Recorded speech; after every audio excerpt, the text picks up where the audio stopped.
Hey guys, TerrorPUP here, and we are revisiting TwisterOS. I have another video that's on the channel that I did, and full disclosure, I recorded it with OBS on the board itself. I was told it was a bit laggy, so we are redoing this, and I am using my video capture device. So let's go take a look at TwisterOS. So for those of you who don't know what TwisterOS is, it is an OS built upon Ubuntu, and it was originally written for the Pi series, Raspberry Pi, since there are so many small board computers out there called uh, that use the Pi, but it was originally built for the Raspberry Pi.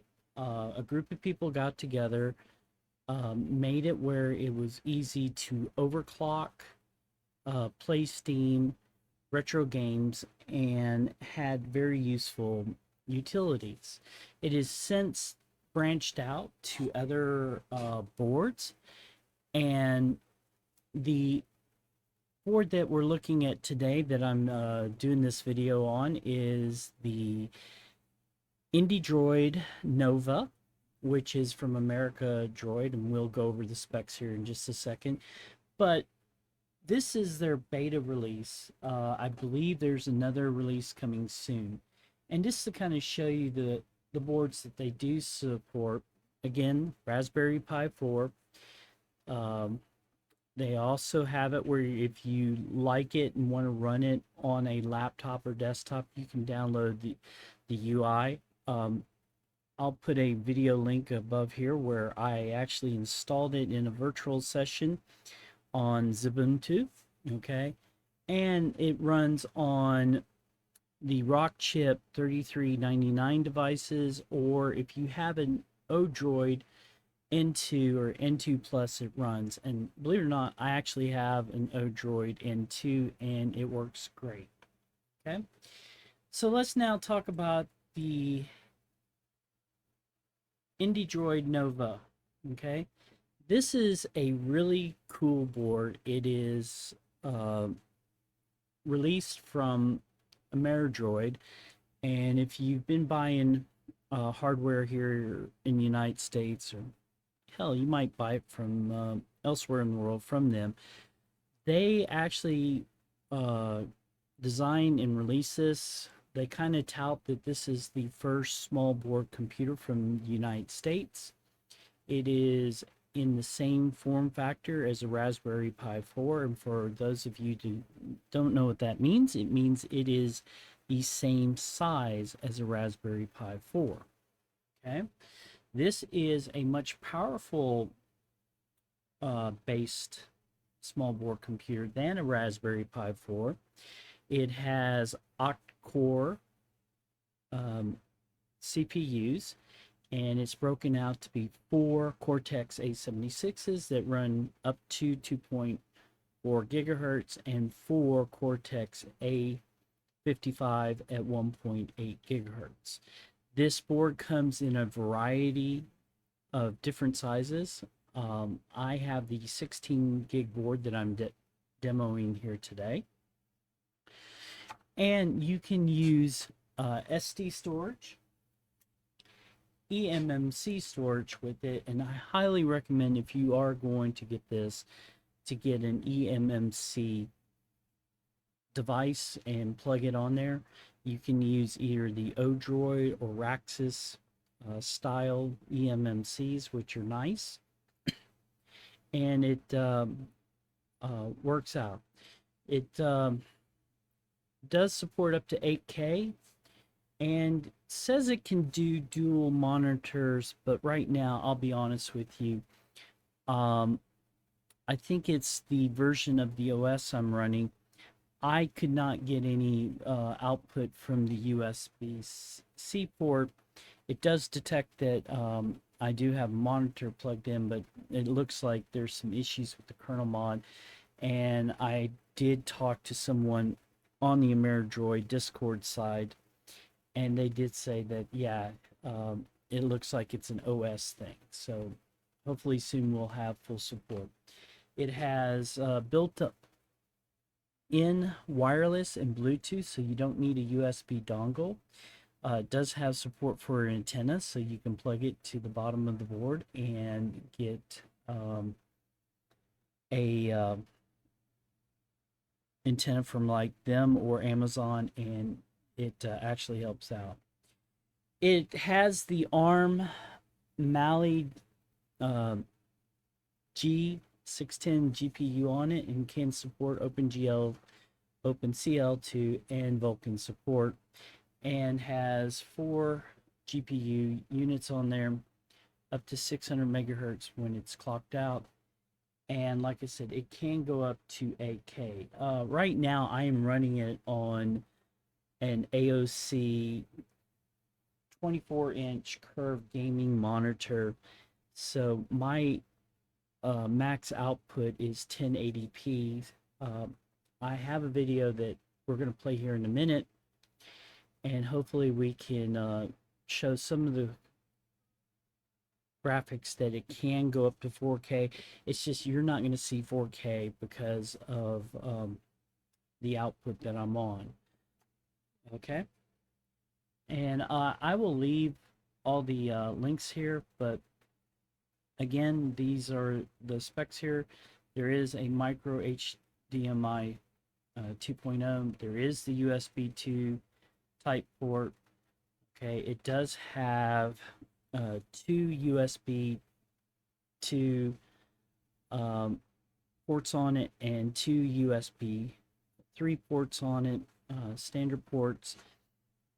Comes with a, as you can see up here, a massive heatsink and a fan that you can actually screw into the top of the heatsink, and it keeps it quite cool.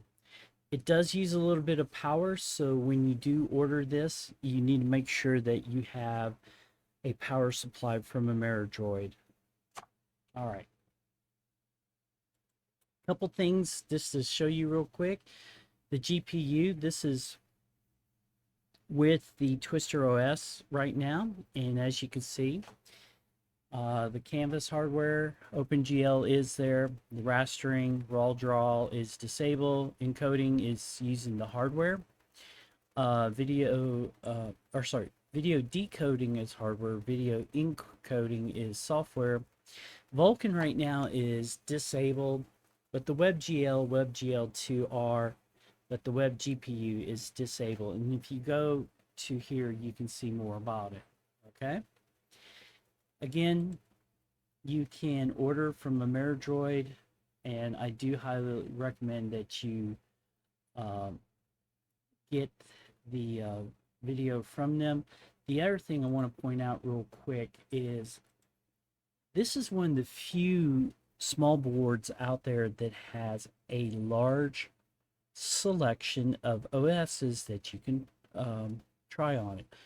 I love TwisterOS, and I'm going to go over some of the features why I like it, but there are other versions. I actually ran Debian Bookworm on it, was quite impressed, but go to their download page and you can see the different OSs, okay? The community is very active, and one of the things I'll put in here is the Discord channel, so if you have questions, you can go to the ameriDroid Discord channel and you can ask there. The other thing that I have to give them kudos for is their Wiki page. The only way a small board computer thrives in today's market is if it has community support. That's one of the reasons that the Raspberry Pi was so popular, is that there is a large community support. And if you come over here and just start with their how to get started, they have phenomenal sources on there, OS related, application related. If you're into AI, all that can be found right there. So again, kudos to them. So let's real quick, just to show you, one of the things that got me into small board computing years ago was I wanted something I could carry around as a media player, you know, where I could just, watch some videos and enjoy them. I used to set up Kodi and Plex and was kind of disappointed, but this is hardware from like 10 years ago. Things have greatly improved. This is a 4K video that I'm going to play here. I just want to show you that there really isn't much lag. Okay, we'll turn on stats repeat. You guys can see it. And hopefully this time you won't see any lag. Some of the lags that I got mentioned when I used OBS on the board itself was my mouse, when it was moving, there was some lag. The other thing that I noticed was when I went into full video mode, there was some hesitation. As you can see, going through my capture device, there's not, and this is just beautiful. So if you're looking for something that can do some video playbacks, I would highly recommend this. Okay, we'll go ahead and stop this, and we're going to minimize this.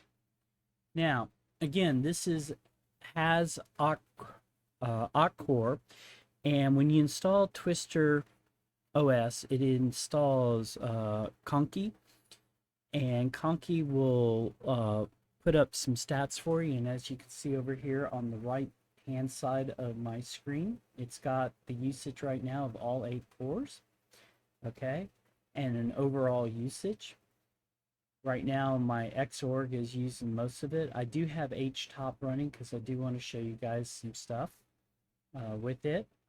Chromium, Conky, and some K workers and things like this. This is the actual overall memory, and as you can see, we're hardly doing anything with this. Okay, so NeoFetch is again showing that this is built upon Ubuntu 22.04 long support. It is ARM64, so that's why the ARM64 there. This is the first beta release. Again, there will be a second one. We're running Xface as the Windows manager, and it's one of the few window managers for small board computers that I recommend. I tend to get on my soapboxes because a lot of small board computers, they want to put GNOME on there with Wayland, and they don't have the memory to support it, and you have a desktop that's kind of laggy. GNOME on this board with Wayland would look absolutely beautiful, but the TwisterOS with what it's got going on looks great. And for those of you who've used Twister and like your desktop themes, you can come over here and click the wrong, here it is, click the wrong one, okay? And you can come and select a variety of different themes. This is the default theme for TwisterOS. I'm running Windows 11 Dark just because it looks cool. I like the dark themes. If you like Mac OS, you can run that. Windows, any of those, you can select. Now, what I accidentally clicked on is something new that or has been around, but if you want to play some applications, they have a lot of their web apps already built in, and you just click on this and you can select on that. The other day I was playing around with Minecraft, and this is the Minecraft Pi, and you can play it on there. There are other things you can use, like you can watch Play-Doh TV, Netflix, Hulu, okay, listen to iHeartRadio.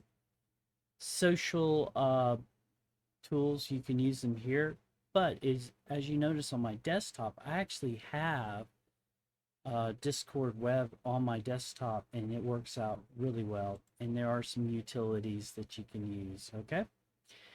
All right. The other thing is you can use Steam. Right now, I do not have that enabled. I was playing around with Luntris, and I'll bring this up to kind of show you. Luntris is one of those where you can use the Box 64, and it kind of helps you install tools. And if you look at all the games, okay, I actually was trying to get Crusader No Remorse up and running from Good Old Games, GOG.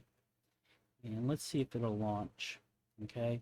If it doesn't, that's fine. I was just trying to get this, see if it would install. It did, and it doesn't look like it's going to run. So I'm going to go back and take a look and see why. But with Luntris, you can connect your GOG account. As you can see, here's mine. Okay. And I was, again, trying to get the No Remorse working, and we'll see why I'm having issues with it. But okay, it always looks bad when you're trying to demo something and something doesn't work out right. But this is the kind of show you guys that there are things that do work. Okay, this is a Lunar client. It is a Java Minecraft client, and I have been able to get this to work beautifully. I'm gonna go ahead and let it start up and just show you guys that the playback is very nice. I will give you full disclosure. I have not tried 1.17, but I did try 1.19. It was crashing. I think that's mainly based upon the client. I'm gonna see if there's some adjustments I can do to get it to work. Okay. The other thing that's really cool while that's up and running is a feature that I've always liked with TwisterOS, and that's their Pi apps, where you can come in and select on one of their applications, and you can select it. It'll install it for you and does most of the work for you. Okay, this is how I installed OBS onto my board. As you can see, there are other applications. Okay, and there's terminals and things like that. The okay, it's still launching it. So while it's doing that, let's go ahead over to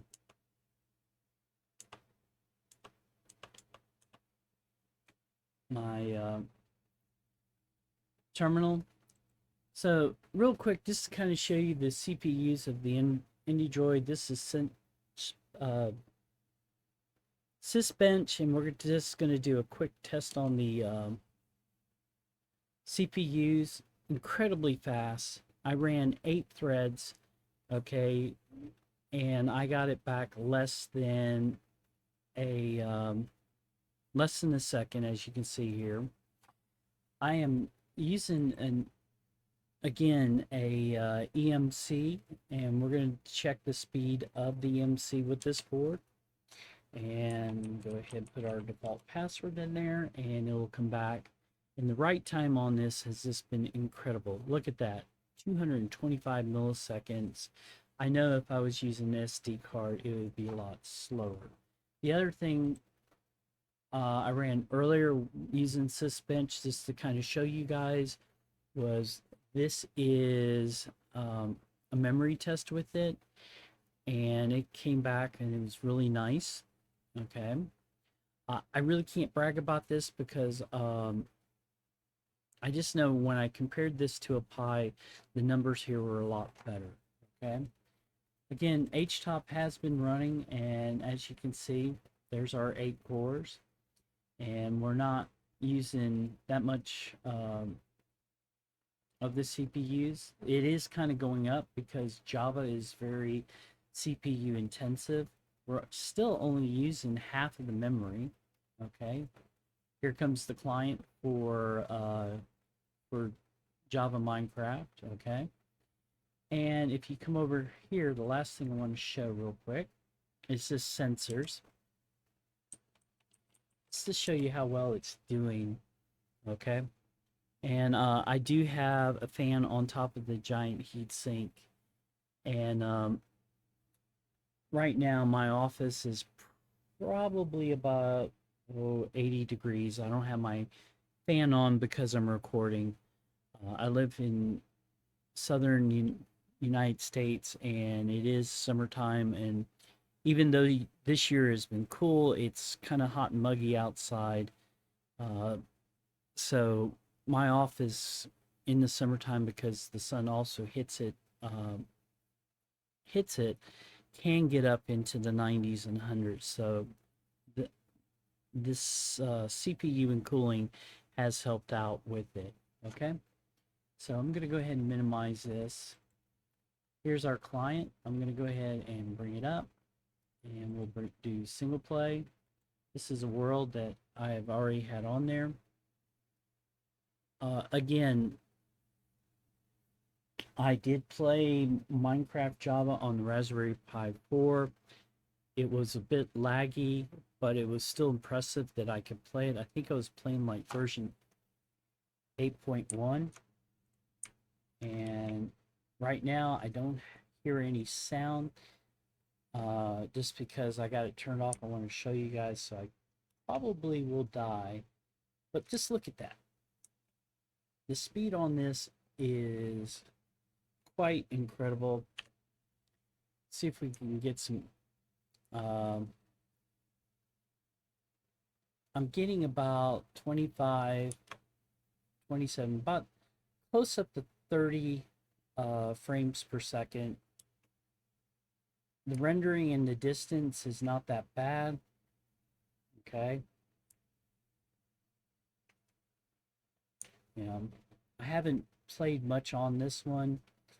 Normally I have 2 kids, and I play with them on Minecraft because they actually got me hooked on it, and we like to do little challenges. But we'll go ahead and get out of this. But just to show you, you can do gaming with this. Maybe later on we can get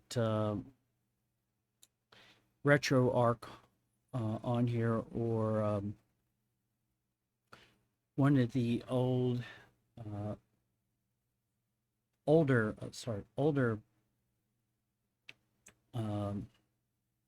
retro images on there. The one that I would recommend, and now I'm going to go over to the web page real quick just to show you. And I was happy to hear that it was announced, but Retro Arena, I actually have another SPC that looks really good. Retro Arena would be one that I would recommend on this board. Maybe I'll load it up on another emmc. I got a 32 gig 32 gig EMC, and I'll load it on that. But as you can see, there are quite a few that are out. Okay, but Retro Arena will be one of those that I recommend. Okay, I hope you guys enjoy this. Again, this was just to kind of show you that a preview of TwisterOS on the Indiedroid board. It is very phenomenal. I've been using this kind of as a backup desktop, just because I can play YouTube videos with no lag. Okay, I can play some games on there. I'm still in the process of setting up a lot of stuff on it, but again, I've not had any like disappointment with it. This is TerrorPUP. Until next time, peace.